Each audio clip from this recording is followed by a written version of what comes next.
ଗୋଟେ ଦସ୍ତଖତ ବା ଇଂଲିଶରେ କୁହନ୍ତି ସିଗ୍ନେଚର, ଓଡ଼ିଆରେ କୁହନ୍ତି ଦସ୍ତଖତ। ଦସ୍ତଖତ କଣ ଜଣେ ତା ନାଁଟା ଦେଇଦେଲେ ସେଥିରେ କଣ ତାର ରିମେଡିଟା କିଛି ଜାଣିପାରିବ, ତାର ଗ୍ରହ ଦୋଷ କି ମାତୃ ଦୋଷ କଣ ତାର ଅସୁବିଧା ଅଛି ସେଥିରେ କଣ ଆପଣ କହିପାରୁଛନ୍ତି ସବୁ? ହଁ, ଆପଣ ସିଗ୍ନେଚରଟା କଣ, ଆପଣଙ୍କ ନାଁ ଏକ୍ସ, ଆପଣଙ୍କର ଏକ୍ସ ବୋଲି କାଗଜରେ ଲେଖିଲା ପରେ ସିଏ ଆପଣଙ୍କର ପ୍ରତିନିଧିତ୍ୱ ବା ଆପଣଙ୍କ ରିପ୍ରେଜେଣ୍ଟେଟିଭ ଛାପଟା ହଉଛି ସିଗ୍ନେଚର। ତେଣୁ ଆପଣଙ୍କର ଛାପଟା ସିଗ୍ନେଚର।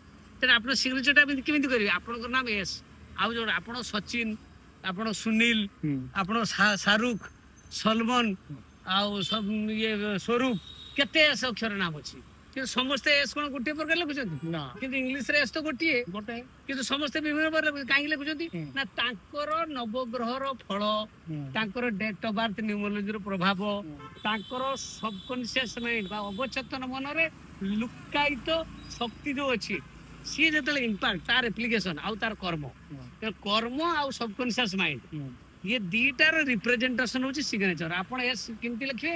ନା ଆପଣଙ୍କ ମନ କର୍ମକୁ ଆସିବ ସେ ଏସ୍ ଟା ଗ୍ରହ ସହିତ ସମ୍ପର୍କ କଣ, ନ୍ୟୁମରୋଲୋଜି ସହିତ ସମ୍ପର୍କ କଣ, ସେଇଟାକୁ ଆପଣ ଲେଖୁଛନ୍ତି। ଯେତେବେଳେ ସେ ଏସ୍ ଟା ଯଦି ଆପଣଙ୍କର ଠିକ ହଉନାହିଁ, ସେଇଟା ଯଦି ସିଗ୍ନେଚର ପାଠ ହିସାବରେ ଭୁଲ ହେଇଯାଉଛି, ତାହେଲେ ଆପଣ ନେଗେଟିଭ ହଉଛି।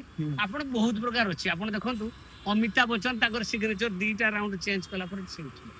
ଆପଣ ଦେଖନ୍ତୁ ଇଏ ମୁକେଶ ଅମ୍ବାନୀ ଯେମିତି ଉଠିଲେ ଅନିଲ ଅମ୍ବାନୀ, ଦି ଜଣ ସିଗ୍ନେଚର ଫରକ। ଆପଣ ଅମିତାଭ ବଚ୍ଚନ ତାଙ୍କ ପୁଅ ଅଭିଷେକ ବଚ୍ଚନ ସିଗ୍ନେଚର ଚେଞ୍ଜ ଅଛି। ଏମିତି ଆଜ୍ଞା ବହୁତ ଉଦାହରଣ ଅଛି ସିଗ୍ନେଚରରେ। ଆପଣଙ୍କର ସିଗ୍ନେଚରରୁ ଆପଣ ସିଗ୍ନେଚରରୁ ଭାଗ୍ୟ ବଦଳି ଯାଉଛି। ସିଗ୍ନେଚର ଚେଞ୍ଜ କରିଦେବେ, ଆପଣଙ୍କର ସିଗ୍ନେଚର ଚେଞ୍ଜ କଲେ ତାର ଗ୍ରହ ଫଳ ପାଇବେ, ସବକନସିୟସ୍ ମାଇଣ୍ଡ ଚେଞ୍ଜ ହବ, ୟୁନିଭର୍ସକୁ ତାର ମେସେଜ ଯିବ, ୟୁନିଭର୍ସ ଆପଣଙ୍କୁ ଚେଞ୍ଜ କରିବ। 30 ଦିନ ମାତ୍ର 90 ଦିନ ବା 100 ଡେଜ, ଆଉ ଡେଲି 100ଟା ସାଇନ୍ ମାରିବେ। ଆପଣ ପରୀକ୍ଷା କରି କହିବେ କି ଆପଣ